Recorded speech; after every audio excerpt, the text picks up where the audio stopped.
बैठने दीजिए हो।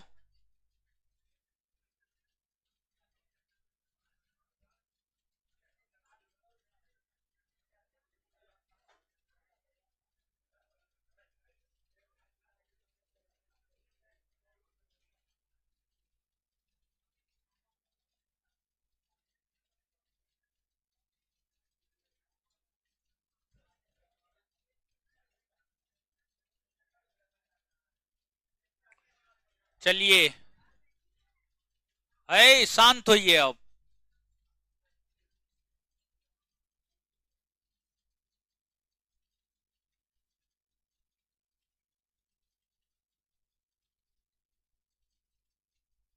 गुड इवनिंग सभी लोग को।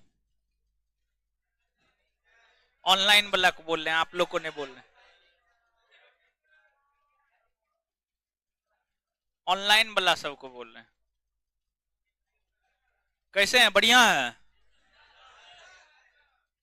पढ़ लिख रहे हैं ना? पढ़िए लिखिए मन से।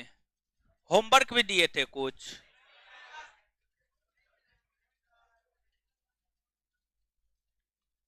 दंड को लेकर जो आदेश जारी किया जाता है, दंड यानी दंड। दंड कहने का सजा। सजा। दंड यानी सजा। उसको लेकर जो आदेश जारी किया जाता है उसी को दंडादेश कहते हैं।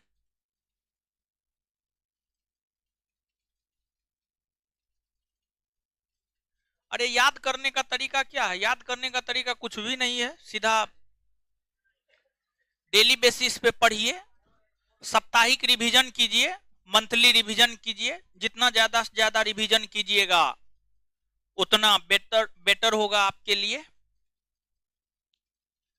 ज्योग्राफी का न्यू बैच देखिए, कोई सब्जेक्ट खत्म होने दीजिए तब ज्योग्राफी का नया बैच आएगा। ऑनलाइन तो गौतम जी आप पढ़ ही रहे हैं, क्या दिक्कत है? चलिए, तो पिछले क्लास में जो है ऑनलाइन वाले बताइए। कुछ नहीं बोले हैं लास्ट क्लास में, हमको लगता है जहां तक पढ़ाए थे उसके बाद जब खत्म हो गया था तो ऑफलाइन भी नहीं पढ़ाए हैं, ऑफलाइन भी छोड़ ही दिए थे। ऑनलाइन वाले जो रेगुलर क्लास करते हैं पिछले क्लास में किए थे, वो बताइएगा कि कहां तक बताए थे। अनुच्छेद 35 लिखा दिए थे?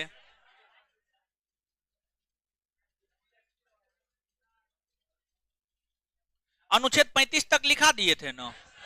35 तक लिखा दिए थे ना? चलिए ऑनलाइन वाले बोलिए, 35 तक लिखा दिए थे? आईआर मतलब इंटरनेशनल रिलेशन, हाँ थोड़ा बहुत बता देंगे, ठीक है।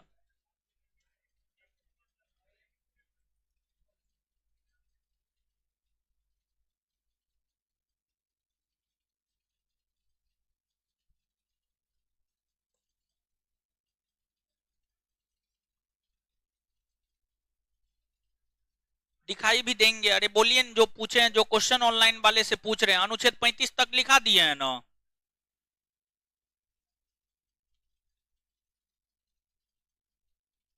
चलिए, हाँ हो गया है। तो उसके बाद कुछ भी नहीं बताए थे, ठीक है, कुछ भी नहीं बताए हैं। जैसे नेटवर्क इश्यू हुआ वैसे ही ऑफलाइन वालों को भी छोड़ दिए थे। अगला टॉपिक है, थोड़ा सा जगह छोड़ करके आप हेडिंग मारिएगा, राज्य के नीति निर्देशक तत्व।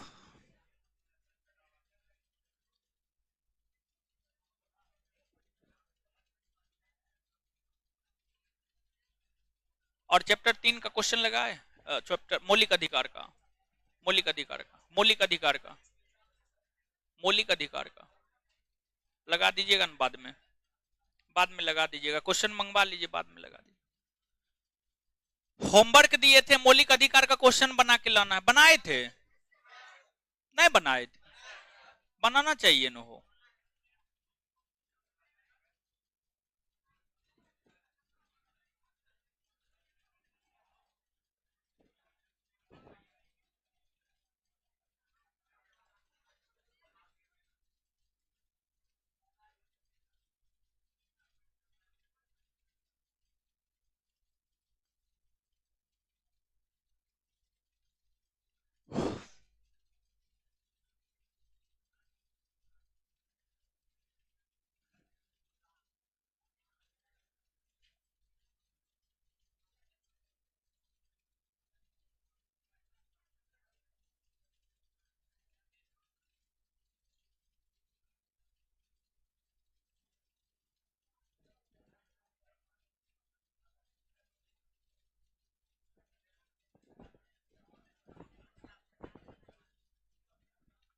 अब शांत हो जाइए, शांति शांति शांति।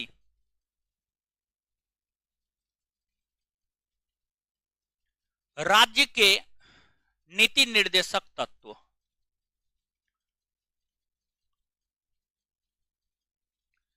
सबसे पहले इसके विषय में सामान्य सी जानकारी हम लोग प्राप्त करते हैं, फिर आगे देखेंगे। इसके विषय में सामान्य सी जानकारी यह है कि राज्य के नीति निर्देशक तत्व की चर्चा भारतीय संविधान के भाग 4 में अनुच्छेद 36 से 51 के बीच में, इसकी चर्चा है अनुच्छेद 36 से अनुच्छेद 51 के बीच में। राज्य के नीति निर्देशक तत्व भारत के संविधान में आयरलैंड के संविधान से लिए गए हैं और आयरलैंड के संविधान में यह स्पेन के संविधान से लिया गया है। आयरलैंड के संविधान में यह स्पेन के संविधान से लिए गए हैं। जैसे मौलिक अधिकार एक अधिकार है। जब भारत के लिए संविधान का निर्माण हो रहा था, जब भारत के लिए संविधान का निर्माण हो रहा था और भारत के लिए संविधान का निर्माण संविधान सभा कर रही थी, तो जो संविधान सभा के सदस्य थे, संविधान सभा के सदस्यों ने यह तय किया कि हमारे संविधान में 2 प्रकार के अधिकार होने चाहिए। हमारे संविधान में 2 प्रकार के अधिकार होने चाहिए। एक ऐसे अधिकार होने चाहिए जो न्यायालय द्वारा प्रवर्तनीय हो और एक ऐसे अधिकार होना चाहिए जो न्यायालय द्वारा प्रवर्तनीय नहीं हो, जो न्यायालय द्वारा प्रवर्तनीय नहीं हो। न्यायालय द्वारा प्रवर्तनीय और अप्रवर्तनीय, इसका मतलब क्या होता है? न्यायालय द्वारा प्रवर्तनीय का मतलब होता है कि न्यायालय के आदेश से लागू किया जा सकता है। न्यायालय द्वारा अप्रवर्तनीय, न्यायालय द्वारा अप्रवर्तनीय का अर्थ होता है न्यायालय के आदेश से लागू नहीं किया जा सकता है, नहीं किया जा सकता है। तो जो अपना यानी भारत का संविधान बन रहा था, आप सभी इस बात से अवगत हैं कि जो भारत का संविधान है, जो भारत का संविधान है, इसका निर्माण संविधान सभा ने किया। संविधान सभा ने किया। संविधान सभा के सदस्यों ने यह तय किया कि हमारे संविधान में एक ऐसे अधिकार होने चाहिए जो प्रवर्तनीय हो, जो प्रवर्तनीय हो। दूसरा, संविधान सभा के सदस्यों ने यह भी तय किया कि एक ऐसे अधिकार होने चाहिए, एक ऐसे अधिकार होने चाहिए जो अप्रवर्तनीय हो, अप्रवर्तनीय हो, अप्रवर्तनीय हो। तो संविधान सभा के सदस्यों ने यह तय किया कि एक ऐसे अधिकार होना चाहिए जो प्रवर्तनीय हो और एक ऐसे अधिकार होना चाहिए जो अप्रवर्तनीय हो।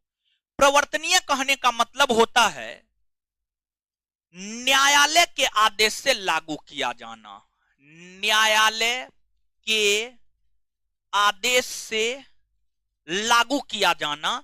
और अप्रवर्तनीय का मतलब होता है न्यायालय के आदेश से नहीं लागू किया जाना, नहीं लागू किया जाना।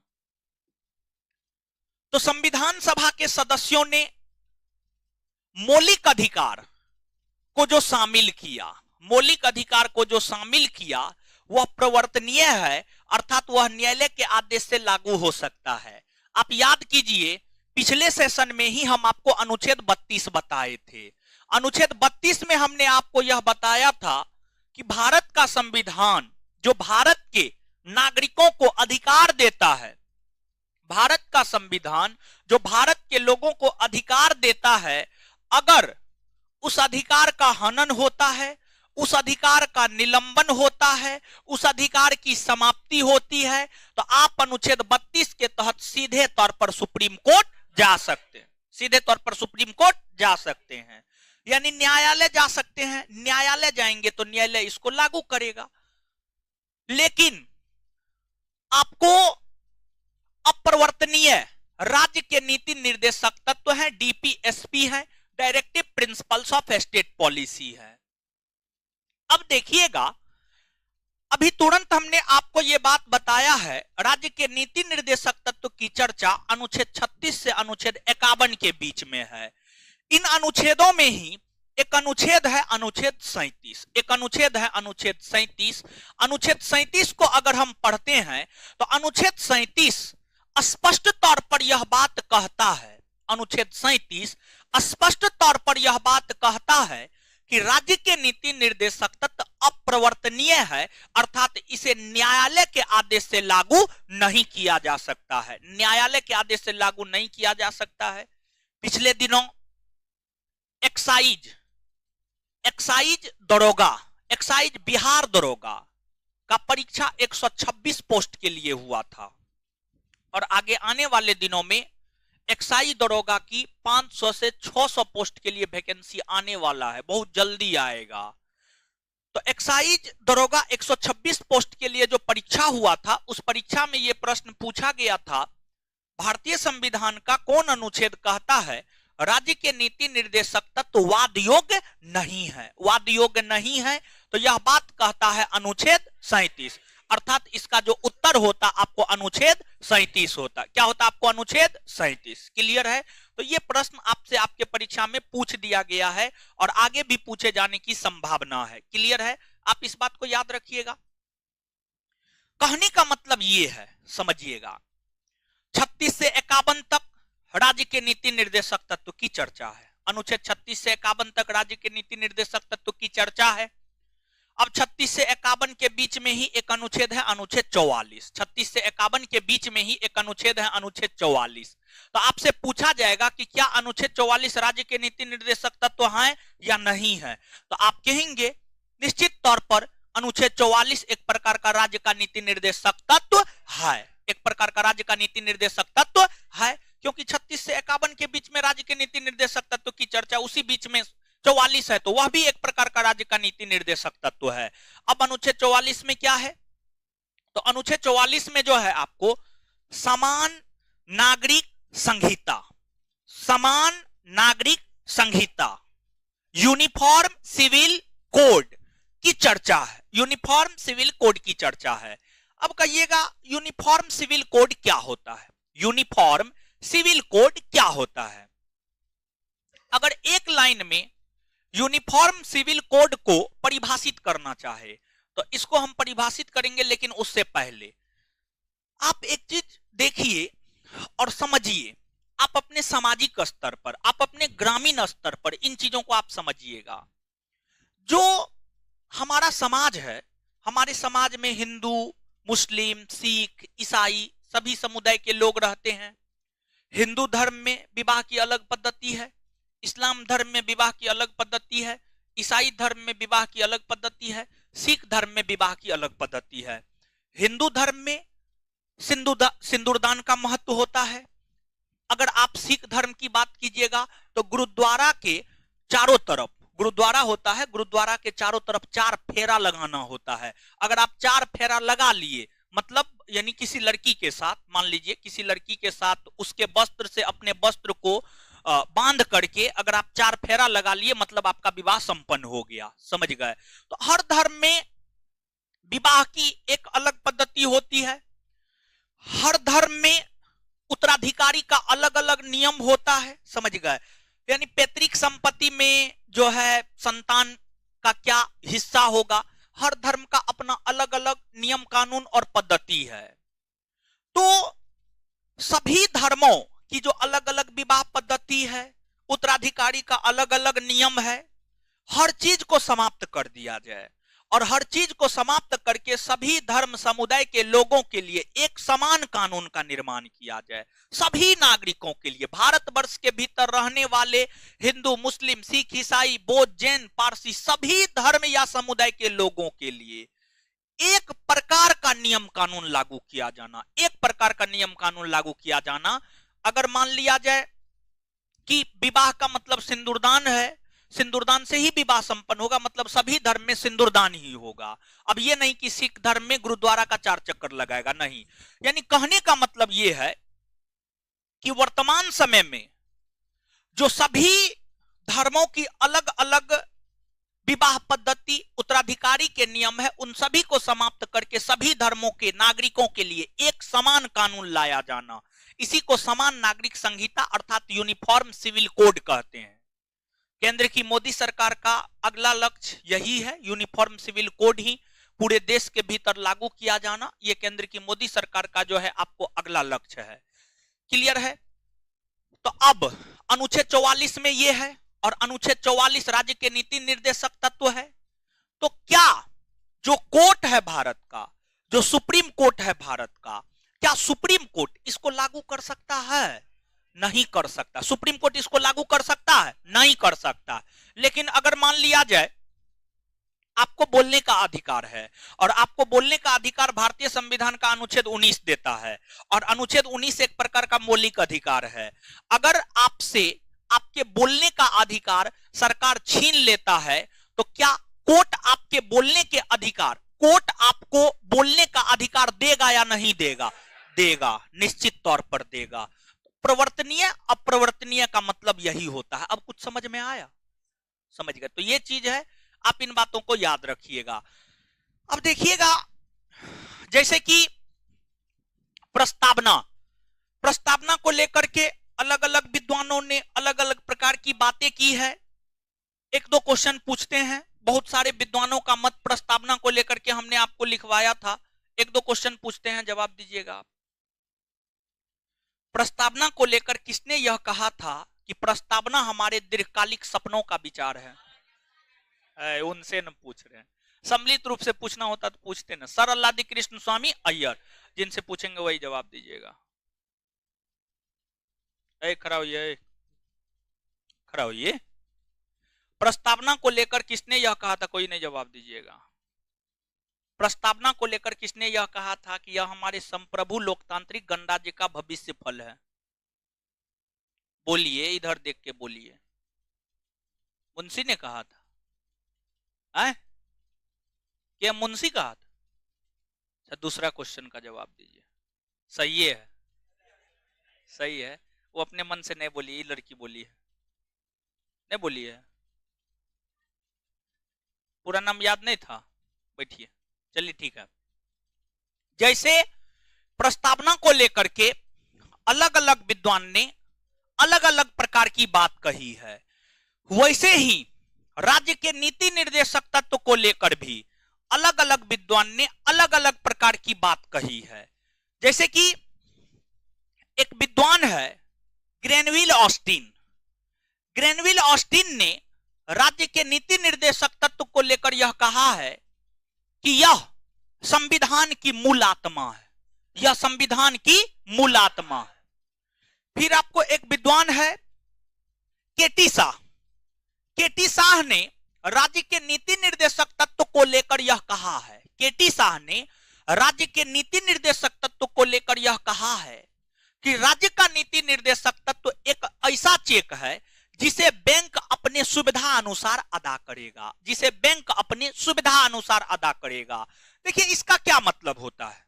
देखिए, जो राज्य के नीति निर्देशक तत्व है उसमें जो प्रावधान है, वे प्रावधान राज्य के लिए अर्थात सरकार के लिए एक पथ प्रदर्शक का काम करता है, रास्ता दिखाने का काम करता है।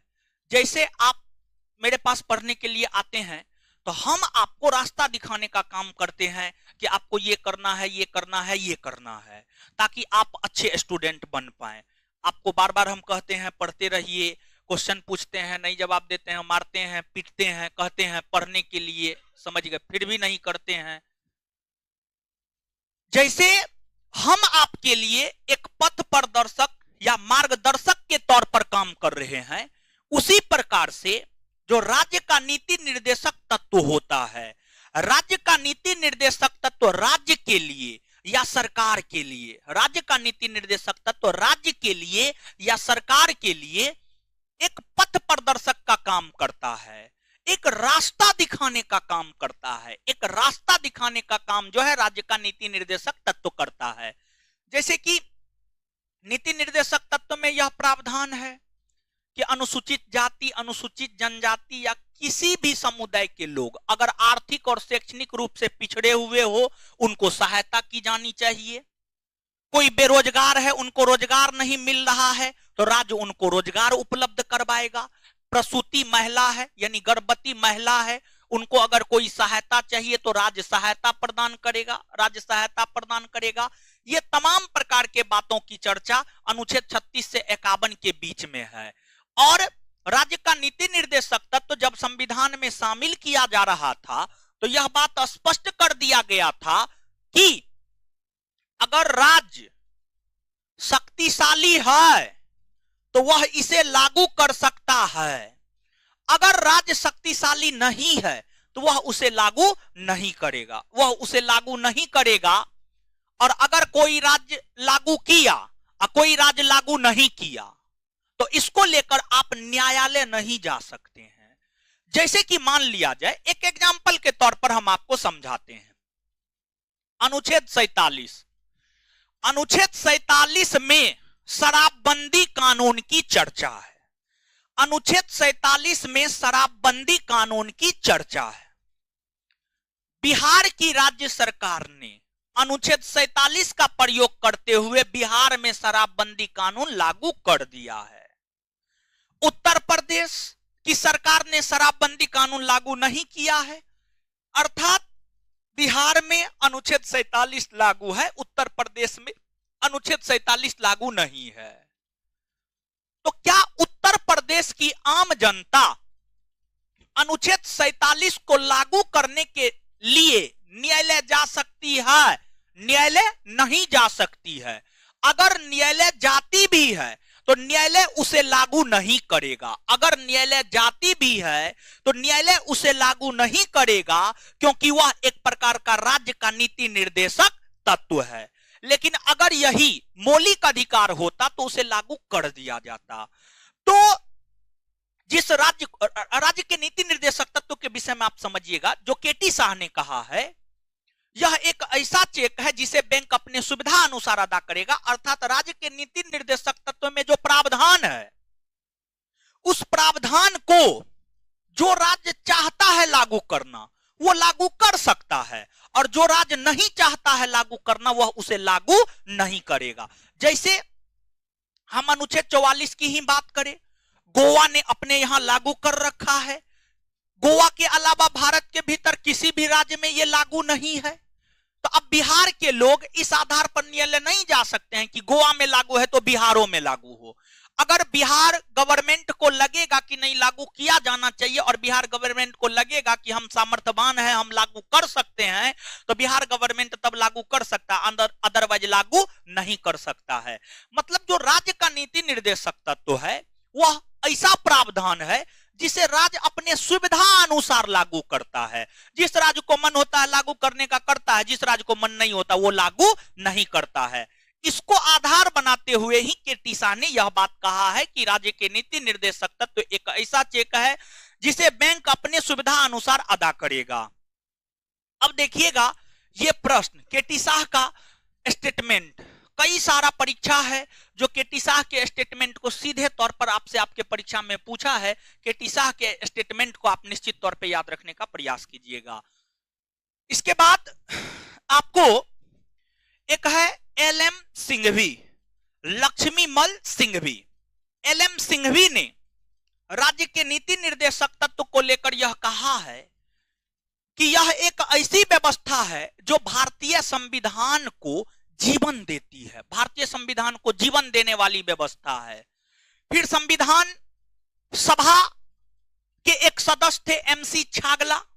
एम.सी. छागला ने राज्य के नीति निर्देशक तत्व को लेकर यह कहा है कि राज्य के नीति निर्देशक तत्व में जो प्रावधान है उस प्रावधान को अगर लागू कर दिया जाए तो भारत स्वर्ग बन जाएगा, भारत स्वर्ग बन जाएगा। क्यों कहा है?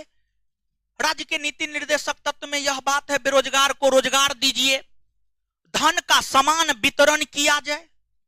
यानी अभी जो आप देखते हैं 90% धन 10% लोग के पास, 10% धन 90% लोग के पास। इस व्यवस्था को समाप्त करके धन का समान वितरण किया जाए, सभी लोगों को समान धन का वितरण कर दिया जाए। 39 के सी में है, 39 आर्टिकल 39 के सी में है। अगर मान लिया जाए धन का समान वितरण हो जाएगा तो सब सुखी संपन्न हो जाएगा। सबको रोजगार दिया जाए, महिला हो या पुरुष, सबको काम दिया जाए, सबको समान काम के लिए समान वेतन दिया जाए। इसके बाद जो है आपको मजदूरों को जीवन जीने योग्य वेतन दिया जाए। ये सब प्रावधान राज्य के नीति निर्देशक तत्व के अंतर्गत आते हैं। अगर मान लिया जाए ये सब चीज हमारे देश में लागू हो जाएगा तो देश स्वर्ग नहीं लगेगा, हो निश्चित तौर पर स्वर्ग लगेगा। इस आधार पर ही एमसी छागला ने ये कहा है। फिर आपको एवर जेनिंग्स है, इन्होंने राज्य के नीति निर्देशक तत्व को कर्मकांडी आकांक्षा कहा है। फिर टीटी कृष्णामाचारी है, इन्होंने राज्य के नीति निर्देशक तत्व को भावनाओं का अस्थायी कूड़ा घर कहा है, भावनाओं का अस्थायी कूड़ा घर कहा है। तो अलग अलग विद्वानों ने अलग अलग प्रकार की राय राज्य के नीति निर्देशक तत्व को लेकर दी है।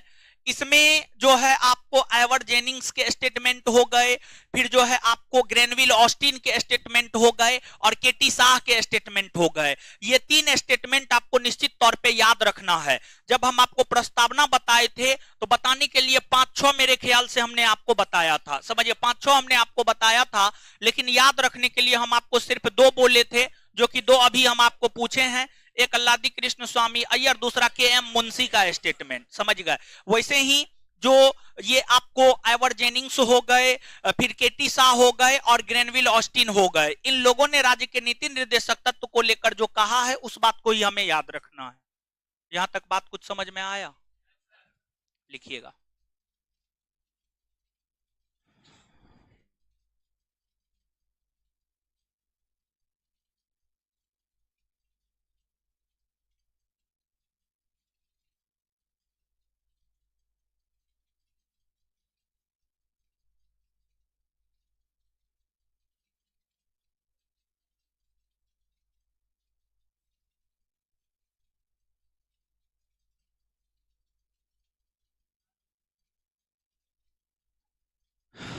लिखिएगा।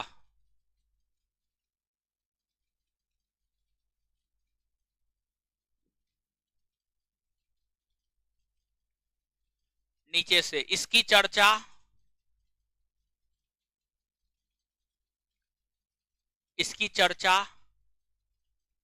भारतीय संविधान के भारतीय संविधान के भाग 4 में, भारतीय संविधान के भाग 4 में अनुच्छेद 36 से 51, अनुच्छेद 36 से 51 के बीच, अनुच्छेद 36 से 51 के बीच देखने को मिलता है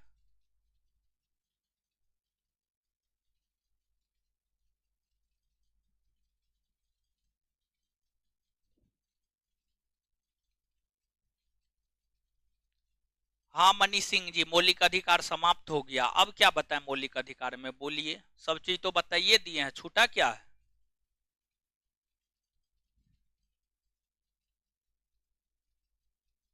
मिलता है भारतीय संविधान में यह प्रावधान, भारतीय संविधान में यह प्रावधान,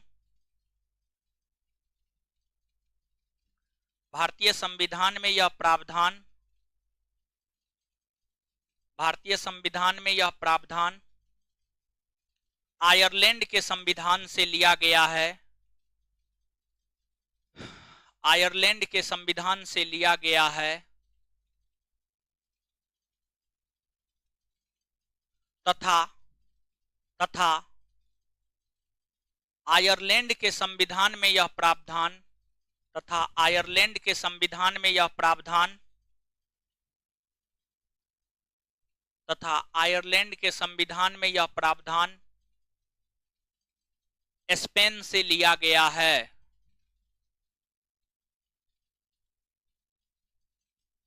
तथा आयरलैंड के संविधान में यह प्रावधान स्पेन से लिया गया है।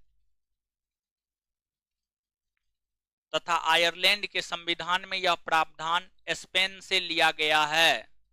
लिख लिए। चलिए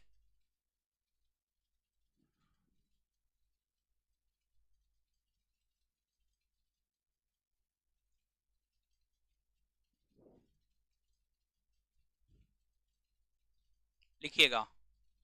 प्रमुख विद्वानों का मत, हेडिंग मारिएगा, प्रमुख विद्वानों का मत, प्रमुख विद्वानों का मत, प्रमुख विद्वानों का मत, प्रमुख विद्वानों का मत। एक नंबर में ग्रेनविल ऑस्टिन ने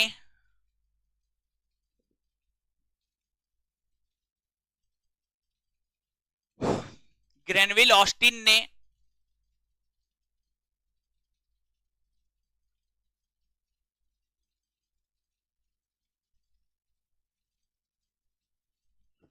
ग्रेनविल ऑस्टिन ने ग्रेनविल ऑस्टिन ने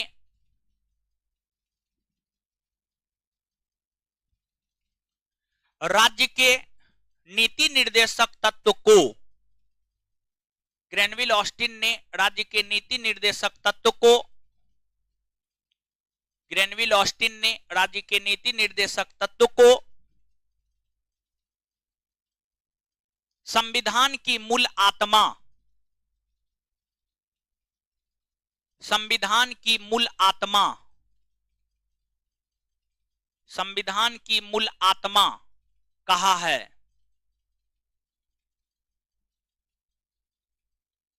नेक्स्ट अगला, केटी शाह ने केटी शाह केटी शाह के टी शाह केटी शाह केटी शाह ने केटी शाह ने केटी शाह ने राज्य के नीति निर्देशक तत्व को लेकर केटी शाह ने राज्य के नीति निर्देशक तत्व को लेकर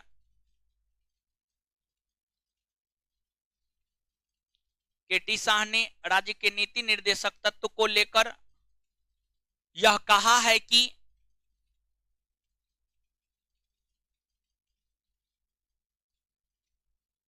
यह कहा है कि यह एक ऐसा चेक है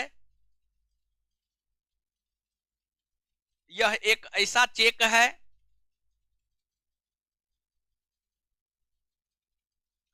यह एक ऐसा चेक है जिसे बैंक यहां पर बैंक शब्द का प्रयोग राज्य के लिए किया जा रहा है। बैंक के कॉस्ट में राज्य, बैंक शब्द का प्रयोग राज्य के लिए। यह एक ऐसा चेक है जिसे बैंक अपने सुविधा अनुसार अदा करेगा, जिसे बैंक अपने सुविधा अनुसार अदा करेगा।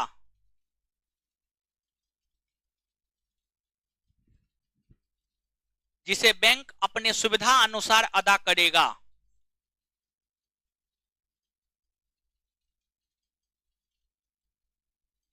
आगे तीसरा नंबर,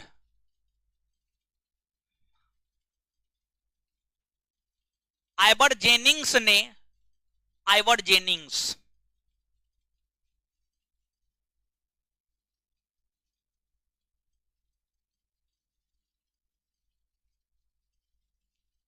आइवर जेनिंग्स ने आइवर आइवर जेनिंग्स ने इसे इसे शब्द का प्रयोग किसके लिए कर रहे हैं? डीपीएसपी के लिए।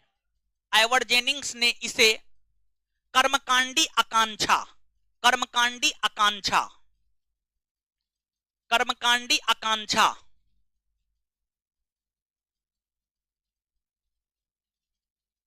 कर्मकांडी आकांक्षा कहा है।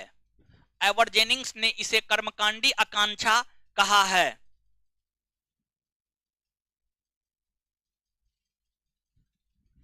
कर्मकांडी आकांक्षा कहा है। आगे केसी वियर ने, के सी वियर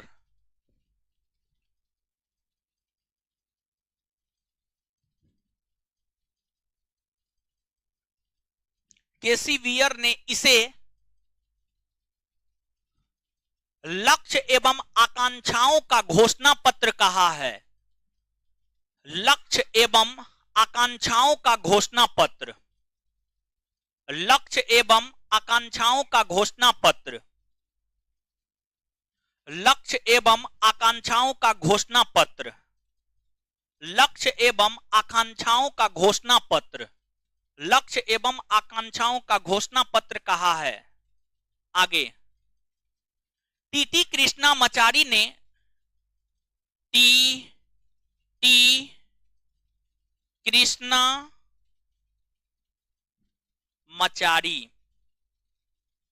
टीटी कृष्णामाचारी ने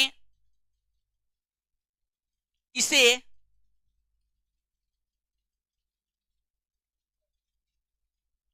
भावनाओं का अस्थाई कूड़ा घर कहा है। टीटी कृष्णामाचारी ने इसे भावनाओं का अस्थाई कूड़ा घर कहा है। भावनाओं का अस्थाई कूड़ा घर, हाँ कूड़ा घर, कूड़ा घर नहीं समझते हैं जहां पर गंदगी जमा किया जाता है। भावनाओं का अस्थाई कूड़ा घर कहा है। टीटी कृष्णामाचारी ने इसे भावनाओं का अस्थाई कूड़ा घर कहा है। आगे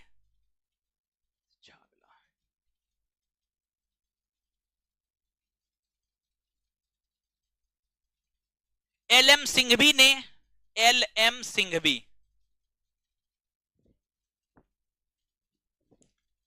एल.एम. सिंघवी ने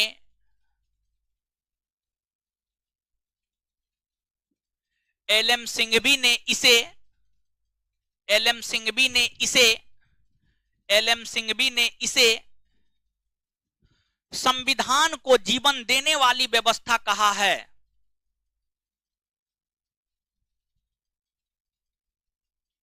एल.एम. सिंघवी ने इसे संविधान को जीवन देने वाली व्यवस्था कहा है। एकदम पढ़ना जरूरी न है। राहुल टिकरामपुर, जितना पढ़ा देते हैं उतना याद रख लीजिए न हो, जितना पढ़ा देते हैं उतना याद रख लीजिए, कुछ ने पढ़ना जरूरी है। कॉपी पढ़ लीजिए, कॉपी याद रख लीजिए, सफिशिएंट है। एल.एम. सिंघवी ने इसे संविधान को जीवन देने वाली व्यवस्था कहा है। आगे एम.सी. छागला ने, M C. Chagla, M C. Chagla,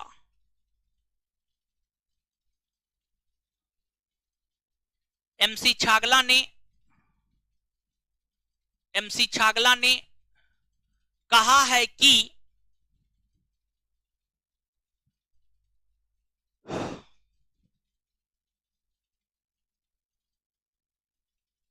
M C. Chagla ने कहा है कि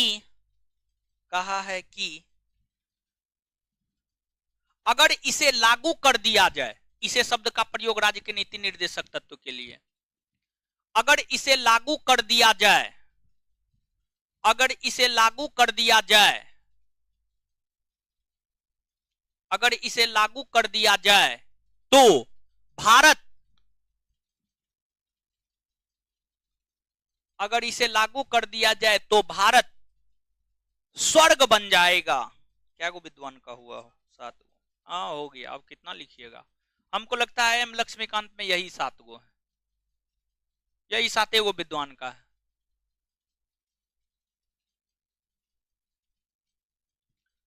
इसमें अब कहिएगा याद किसका किसका रखना है, टिक मार लीजिए। ग्रेनविल ऑस्टिन, केटी शाह, आइवर जेनिंग्स,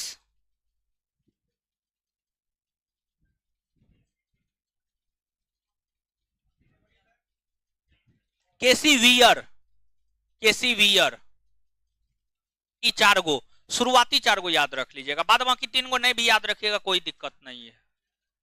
आए शुरुआती 4 गो, अरे 3 गो तो छटवा ना दिए जी, ठीक है 3 गो छटवा दिए हैं। चलिए, तो राज्य के नीति निर्देशक तत्व को लेकर जो अलग अलग विद्वान ने अलग अलग प्रकार की राय दी है, उसमें हमने आपको बताया है कि केसी वियर का स्टेटमेंट, आइवर जेनिंग्स का स्टेटमेंट, केटी शाह का स्टेटमेंट और फिर ग्रेनविल ऑस्टिन का स्टेटमेंट, इन लोगों का स्टेटमेंट आपको याद रख लेना है।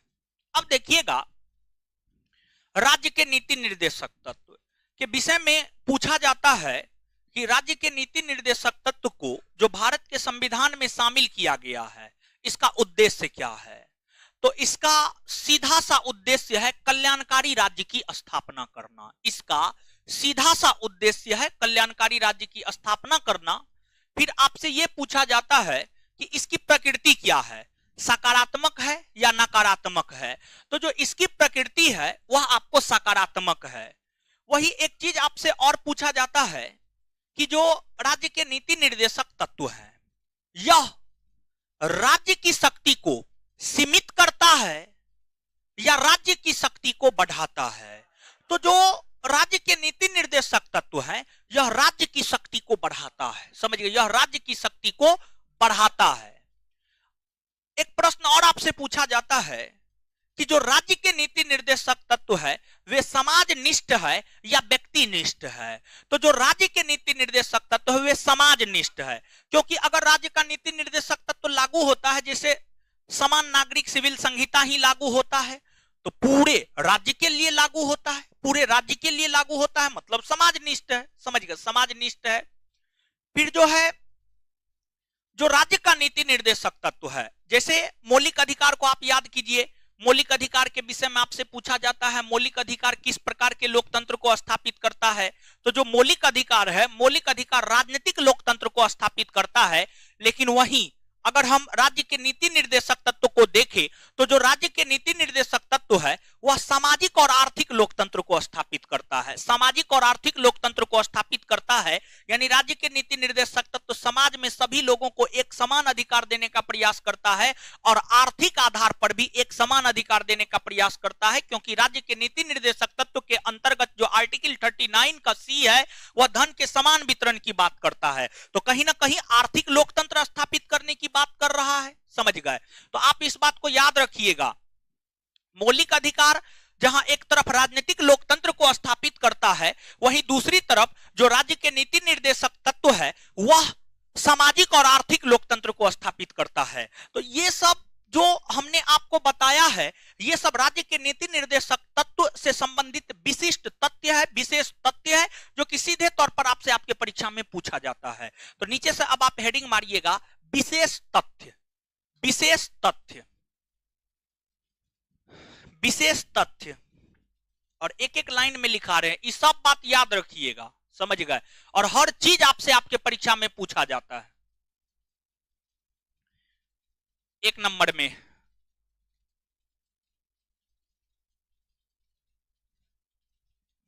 राज्य का नीति निर्देशक तत्व लिखिएगा, राज्य का नीति निर्देशक तत्व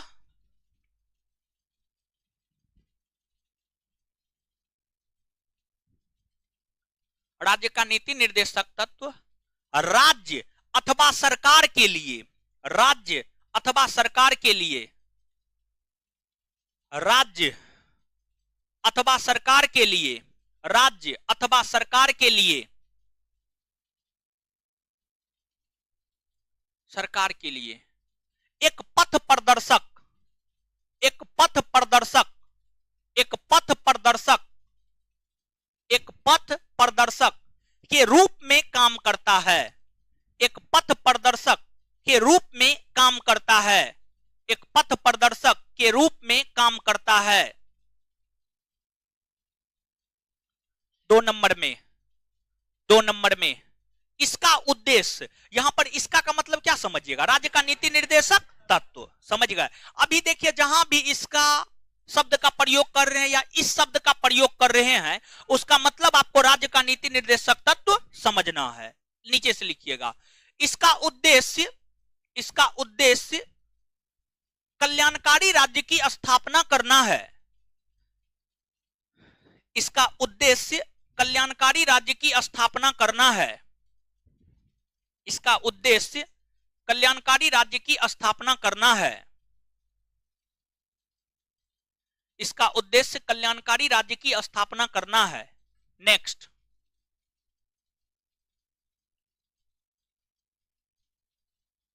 यह सकारात्मक प्रकृति का, यह सकारात्मक प्रकृति का होता है।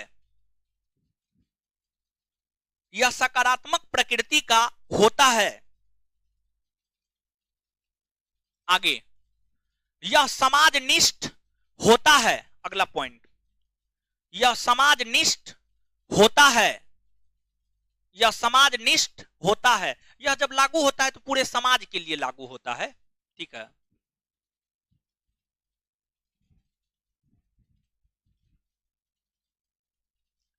यह राज्य के शक्ति को बढ़ावा देता है। यह राज्य के शक्ति को बढ़ावा देता है।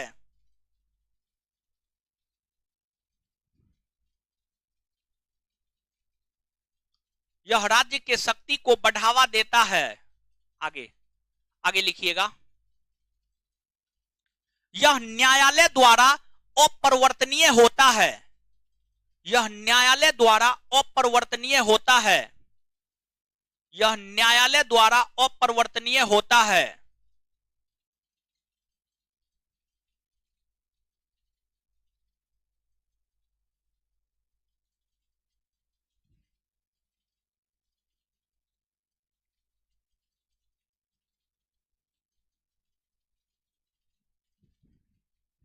ये सब जो है राज्य के नीति निर्देशक तत्व से संबंधित विशिष्ट तथ्य है, समझिए, विशिष्ट तथ्य है। क्लियर है? चलिए, अब जो है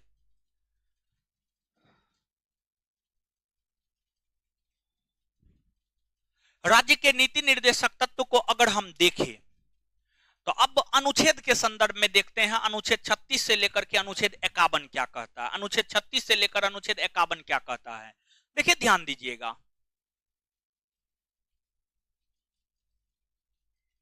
और एक पॉइंट और लिखिएगा, यह यह यह सामाजिक और आर्थिक लोकतंत्र, यह सामाजिक और आर्थिक, बहुत महत्वपूर्ण पॉइंट छूट रहा था। यह सामाजिक और आर्थिक लोकतंत्र, यह सामाजिक और आर्थिक लोकतंत्र को स्थापित करता है। यह सामाजिक और आर्थिक लोकतंत्र को स्थापित करता है। यह सामाजिक और आर्थिक लोकतंत्र को स्थापित करता है। Full stop. चलिए, हो गया। याद रखिए, एकदम फरिया फरिया करके, समझ गए। और देखिए यहां पर एगो बात और जानिए,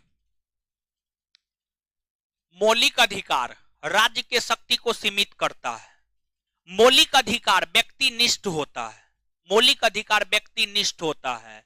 मौलिक अधिकार राजनीतिक लोकतंत्र को स्थापित करता है। तो ये सब बात है, इन सभी चीजों को भी याद रखिएगा।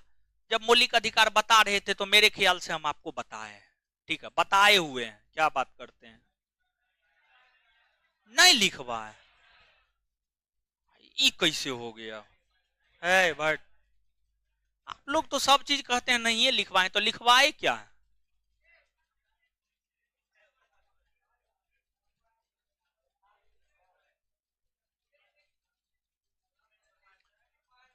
लिखिए, यहीं पे लिखिए। मौलिक अधिकार में जगह छुड़वाए थे ना, मौलिक अधिकार में विशेष तथ्य देकर लिखिए। अरे कॉपी कहाँ है? अरे हीरो कहीं नहीं खाते हैं वो। ऐसे कीजिए, तो इसको ऐसे कीजिए।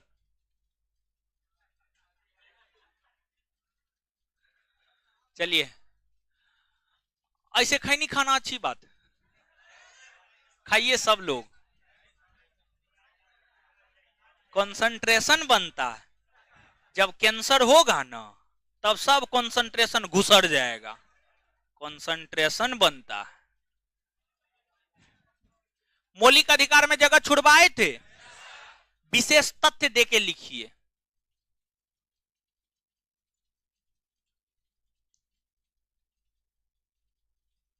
लिखिएगा, मौलिक अधिकार राजनीतिक लोकतंत्र को स्थापित करता है। मौलिक अधिकार राजनीतिक लोकतंत्र को स्थापित करता है। मौलिक अधिकार राजनीतिक लोकतंत्र को स्थापित करता है। दूसरा पॉइंट,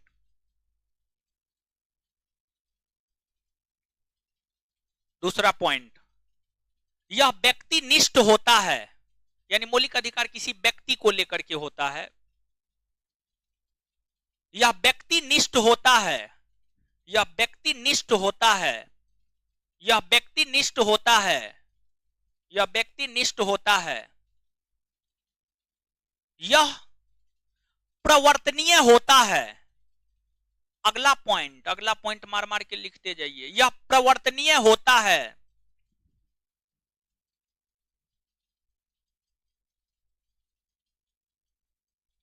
इसकी प्रकृति नकारात्मक होती है। इसकी प्रकृति नकारात्मक होती है।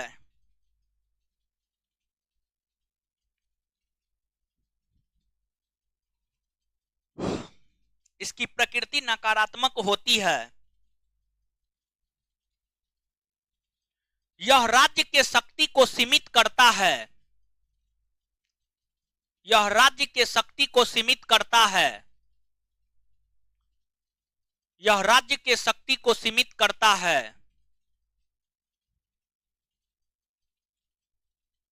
यही सब कारण है जगह छुड़ाते हैं। ठीक है,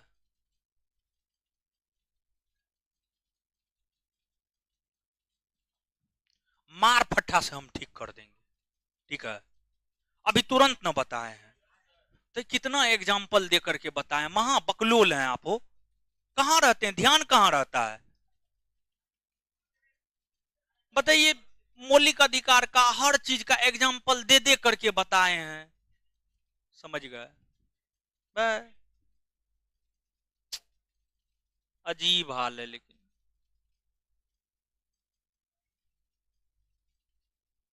सुनिए, सुनिए यहां पे, सुनिए, सुनिए यहां पे।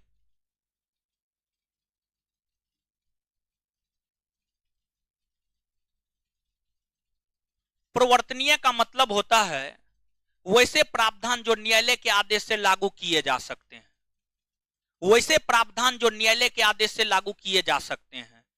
अगर आपके मौलिक अधिकार का हनन होता है तो अनुच्छेद 32 के तहत सुप्रीम कोर्ट आपके मौलिक अधिकार को लागू कर सकता है, अर्थात मौलिक अधिकार प्रवर्तनीय है। यानी न्यायालय के आदेश से जो लागू किया जा सकता है उसको प्रवर्तनीय कहते हैं, अप्रवर्तनीय।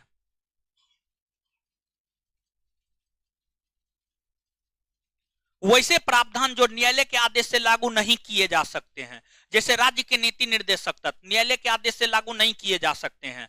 राज्य के नीति निर्देशक तत्व के अंतर्गत जो है आपको समान नागरिक संहिता है, समान नागरिक संहिता अनुच्छेद 44 में है, उसे न्यायालय नहीं लागू कर सकता है। उसके लिए राज्य को अर्थात सरकार को कानून बनाना होगा, सरकार को विधि बनाना होगा। सरकार विधि बना करके राज्य के नीति निर्देशक तत्व को लागू कर सकता है। जैसे शराबबंदी अनुच्छेद 47 में है, बिहार की राज्य सरकार कानून बना करके उसको लागू किया है, समझ गए। तो जो राज्य के नीति निर्देशक तत्व होते हैं वो उसे न्यायालय लागू नहीं कर सकता है, लेकिन सरकार कानून बना करके उसे लागू कर सकता है। तो वैसे प्रावधान जो न्यायालय के आदेश से लागू नहीं किए जाते हैं अप्रवर्तनीय, समझ गए। चलिए, तो ये चीज है। अब जो है आगे आप अनुच्छेद के संदर्भ में हेडिंग मारिएगा, अनुच्छेद। अनुच्छेद अब 36 से 51 तक देखते हैं क्या है क्या नहीं है। और जानते हैं एगो बात तो और यहां पे जानिए, ठीक है, एगो बात तो और, रुकिए, अनुच्छेद हेडिंग नहीं मारे हैं, देखिए। अच्छा मार भी लिए हैं तो कोई दिक्कत नहीं है, समझ गए। देखिए एक प्रश्न आपसे पूछा जाता है कि 36 से 51 के बाहर भी क्या राज्य के नीति निर्देशक तत्व की चर्चा है। 36 से 51 के बाहर भी राज्य के नीति निर्देशक तत्व की चर्चा है। अनुच्छेद 335 में है, अनुच्छेद 350 के क में है, अनुच्छेद 351 में है। समझ गए? तो 36 से 51 में तो राज्य के नीति निर्देशक तत्व की चर्चा है ही। गौर से सुनिएगा, मूल तौर पर जैसे एक बात बताइएगा, ये चीज हम आपको बताएं, क्या भारत का संविधान सिर्फ हमें अनुच्छेद 12 से 35 के बीच में ही कुछ अधिकार देता है? क्या 12 से 35 के बाद भारतीय संविधान में अन्य अनुच्छेद नहीं है जो हमें अधिकार देता है? देता है कि नहीं देता है? देता है। वैसे ही जो राज्य के नीति निर्देशक तत्व है, राज्य के नीति निर्देशक तत्व की चर्चा मूल तौर पर अनुच्छेद 36 से 51 के बीच में है। राज्य के नीति निर्देशक तत्व की चर्चा मूल तौर पर अनुच्छेद 36 से 51 के बीच में है, लेकिन इसके बाहर भी कुछ राज्य के नीति निर्देशक तत्व की चर्चा है। इसके बाहर 3 अनुच्छेद में राज्य के नीति निर्देशक तत्व की चर्चा है। अनुच्छेद 335, अनुच्छेद 350 का क और अनुच्छेद 351। समझिए, ये भी एक प्रकार से अनुच्छेद ही है, तो अनुच्छेद लिख भी दिए तो कोई दिक्कत नहीं है। अब देखिएगा अनुच्छेद 36 से अनुच्छेद 51, तो अनुच्छेद 36 क्या कहता है, 37, 38, 39 क्या कहता है, इन सभी चीजों को एक एक करके हम लोग समझेंगे। अनुच्छेद 36 की हम बात करें तो डीपीएसपी के संदर्भ में, अर्थात राज्य के नीति निर्देशक तत्व के संदर्भ में राज्य को परिभाषित किया गया है। राज्य के नीति निर्देशक तत्व के संदर्भ में जो है राज्य की परिभाषा अनुच्छेद 36 में दी गई है। तो कुल मिलाकर के अगर आप देखते हैं तो भारतीय संविधान के 2 अनुच्छेद में राज्य को परिभाषित किया गया है। एक अनुच्छेद है अनुच्छेद 12 और दूसरा अनुच्छेद है अनुच्छेद 36। अनुच्छेद 12 के संदर्भ में राज्य को परिभाषित मौलिक अधिकार के संदर्भ में किया गया है और अनुच्छेद 36 में राज्य को परिभाषित नीति निर्देशक तत्व के संदर्भ में किए गए हैं। नीति निर्देशक तत्व के संदर्भ में किए गए हैं।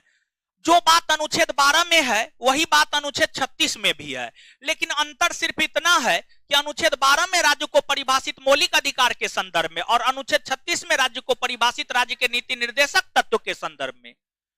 राज्य के अंतर्गत अगर आपको याद हो तो राज्य के अंतर्गत संसद आता है, संसद द्वारा स्थापित संस्था आता है, विधानमंडल आता है, विधानमंडल द्वारा स्थापित संस्था आता है, फिर पंचायती राज्य स्तर पर जो संस्था आता है वह भी राज्य के अंतर्गत आता है। समझ गए? तो ये सभी के सभी, फिर भारत सरकार हो गया, राज्य सरकार हो गया, ये तमाम संस्थाएं जो है आपको राज्य के अंतर्गत आता है। इसके बाद आगे है अनुच्छेद 37। अनुच्छेद 37 की हम बात करें तो अनुच्छेद 37 यही कहता है कि राज्य के नीति निर्देशक तत्व अर्थात डीपीएसपी, राज्य के नीति निर्देशक तत्व अर्थात डीपीएसपी वाद योग्य नहीं है। वाद योग्य नहीं है, वाद योग्य नहीं है, इसके कहने का मतलब यही होता है कि इसे न्यायालय के आदेश से लागू नहीं किया जा सकता, न्यायालय के आदेश से लागू नहीं किया जा सकता है। तो याद रखिएगा, नीचे से लिखिए।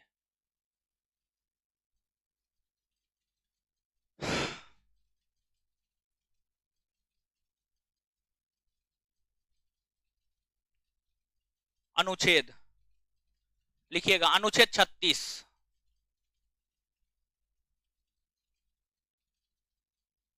राज्य के नीति निर्देशक तत्व के संबंध में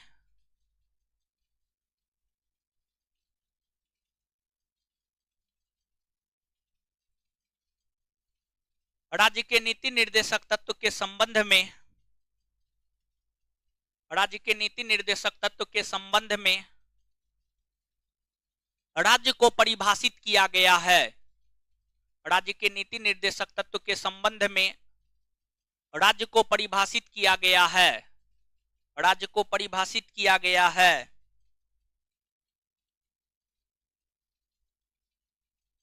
इसके अंतर्गत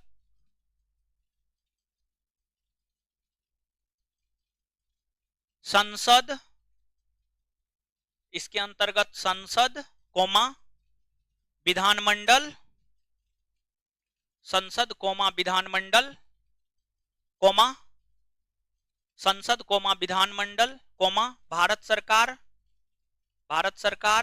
कोमा राज्य सरकार भारत सरकार कोमा राज्य सरकार कोमा भारत सरकार और राज्य सरकार द्वारा स्थापित संस्था कोमा भारत सरकार और राज्य सरकार द्वारा स्थापित संस्था भारत सरकार और राज्य सरकार द्वारा स्थापित संस्था भारत सरकार और राज्य सरकार द्वारा स्थापित संस्था स्थापित संस्था स्थापित संस्था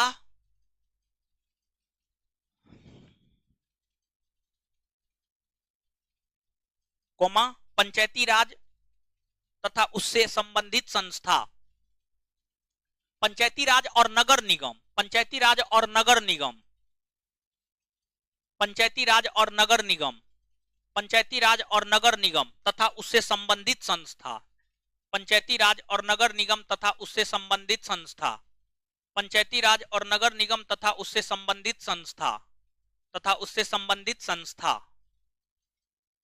आगे अनुच्छेद 37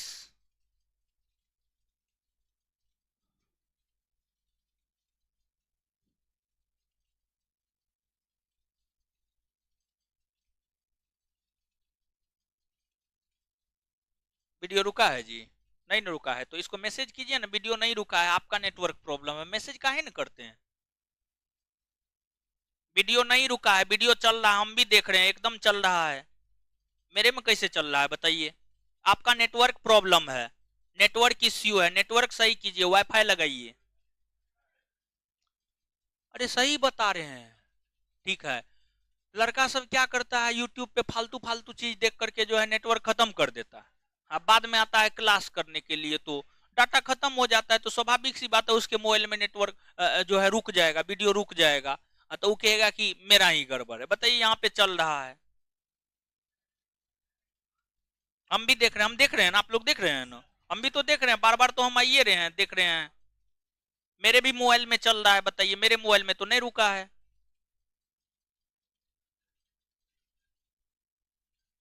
बताइए यहाँ पर लोग सब भी, गोलू है, रिचा आर्या है, काजल कुमारी है, प्रतिभा, सब लोग बोल रहा है, बोल रही है, नहीं रुका है।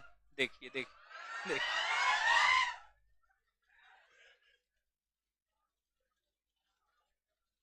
चलिए एक बार भी नहीं रुका है, लोग बोल रहा है। लिखिएगा अनुच्छेद 37 अनुच्छेद 37 डैश देकर, यह अनुच्छेद कहता है, यह अनुच्छेद कहता है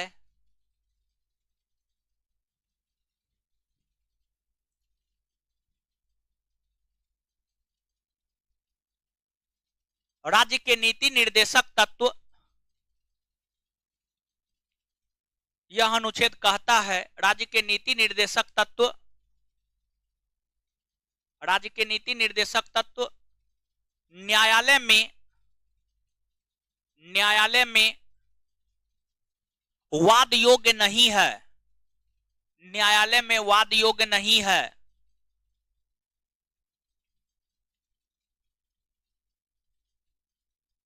अर्थात इसे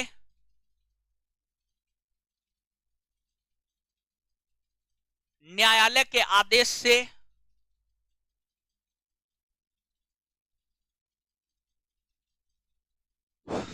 अर्थात इसे न्यायालय के आदेश से लागू नहीं किया जा सकता है।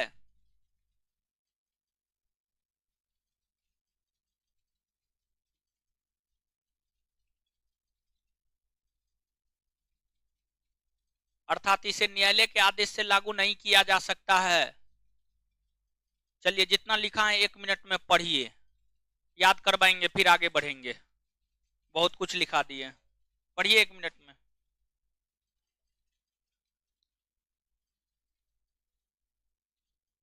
अर्थात इसे न्यायालय के आदेश से लागू नहीं किया जा सकता है, अर्थात इसे न्यायालय के आदेश से लागू नहीं किया जा सकता है। पढ़िए जल्दी, ऑनलाइन वाले लोग भी पढ़िए।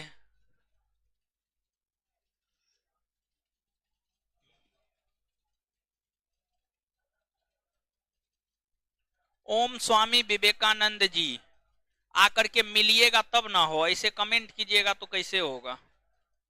कमेंट करने से नहीं ना रख लेंगे, फेस टू फेस आके मिलिएगा, बताइएगा अपना प्रॉब्लम।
पढ़ लिए?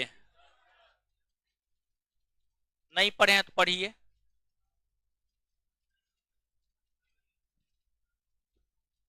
आइए, राज्य के नीति निर्देशक तत्व भारतीय संविधान के किस भाग में, किस अनुच्छेद से, किस अनुच्छेद, किस देश से लिएगा? आयरलैंड में कहां से? राज्य के नीति निर्देशक तत्व को संविधान की मूल आत्मा किसने कहा? मूल आत्मा। अच्छा, किसी भी विद्वान का नाम न है और कहा जाए संविधान की आत्मा किसे कहते हैं? आए, प्रस्तावना। किसको कहते हैं? संविधान की आत्मा।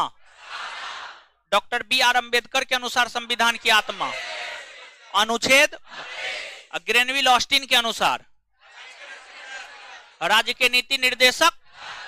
किसने राज्य के नीति निर्देशक तत्व को लेकर यह कहा है कि यह एक ऐसा चेक है जिसे बैंक अपनी सुविधा अनुसार, किसने कहा है? यह कर्मकांडी आकांक्षा है, कर्मकांडी आकांक्षा है, लक्ष्य एवं आकांक्षाओं का घोषणा पत्र है, लक्ष्य एवं आकांक्षाओं का घोषणा पत्र है, भावनाओं का अस्थायी कूड़ा घर, भावनाओं का अस्थायी कूड़ा घर, संविधान को जीवन देने वाली व्यवस्था, संविधान को जीवन देने वाली व्यवस्था, संविधान को जीवन देने वाली व्यवस्था। यह ऐसे प्रावधान है जिसे लागू किया जाए तो भारत स्वर्ग बन जाएगा। हाँ, चलिए एक बार फिर से बताइएगा, संविधान की मूल आत्मा डीपीएसपी को किसने कहा?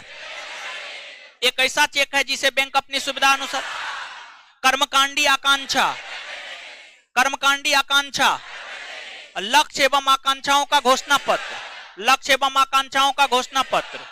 चलिए इसके बाद आगे बताइएगा कि राज्य के नीति निर्देशक तत्व व्यक्तिनिष्ठ या समाजनिष्ठ, और मौलिक अधिकार। राज्य के नीति निर्देशक तत्व समाजनिष्ठ या व्यक्तिनिष्ठ? मौलिक अधिकार। राज्य के नीति निर्देशक तत्व अपरिवर्तनीय या प्रवर्तनीय? अप्रवर्तनीय। मौलिक अधिकार। मौलिक अधिकार किस लोकतंत्र को स्थापित करता है? राजनीतिक लोकतंत्र। मौलिक अधिकार किसको स्थापित? राजनीतिक लोकतंत्र। और राज्य के नीति निर्देशक तत्व सामाजिक और आर्थिक, सामाजिक और। राज्य के नीति निर्देशक तत्व की प्रकृति क्या है? सकारात्मक। प्रकृति क्या है? मौलिक अधिकार का, मौलिक अधिकार का। चलिए, राज्य के शक्ति को सीमित मौलिक अधिकार करता है, जबकि राज्य की शक्ति को बढ़ाता कौन है? राज्य की शक्ति को सीमित कौन करता है? मौलिक अधिकार। राज्य की शक्ति को सीमित कौन करता है? और राज्य की शक्ति को बढ़ाता कौन है? और राज्य के लिए पथ प्रदर्शक के तौर पर काम कौन करता है?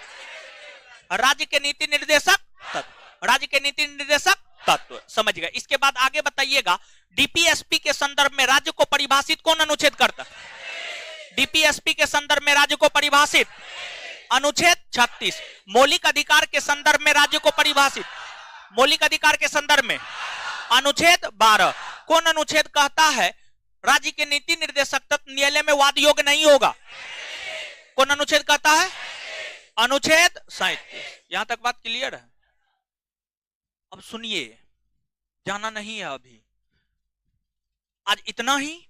इससे आगे अभी क्वेश्चन पूछेंगे, ठीक है? आप ही को कॉपी लेकर के आपसे क्वेश्चन पूछेंगे। ऑनलाइन वाले लोग इतना ही आज के लिए, ऑनलाइन काट देना है, ठीक है? अभी आप लोग ऑफलाइन वाले लोग बैठे रहिए, ऑनलाइन वाले लोग सब क्वेश्चन कैसे पूछ सकते हैं? तो आप लोग से तो प्रश्न पूछ नहीं सकते हैं, तो इन लोगों से क्वेश्चन पूछना है। आज इतना ही। और इसके बाद जो है, कल आपका बिट्टू सर का क्लास है, कल आपका क्लास है, ठीक है? कल आपका क्लास है, ठीक है? ध्यान से याद रखिएगा, आपका क्लास जो कल है बायोलॉजी का क्लास है, समझ गए? और अभी आप लोग रुकिएगा, अभी हम आपसे क्वेश्चन पूछेंगे, ठीक है? क्योंकि मौलिक अधिकार बहुत महत्वपूर्ण चैप्टर है, मौलिक अधिकार पढ़ाए हैं और आपको पढ़ना चाहिए। तो आज के लिए इतना ही। ऑनलाइन वाले टाटा बाय बाय, आगे पूछते हैं इन लोगों से। धन्यवाद। दीजिए तो होमवर्क, आते हैं पीछे से।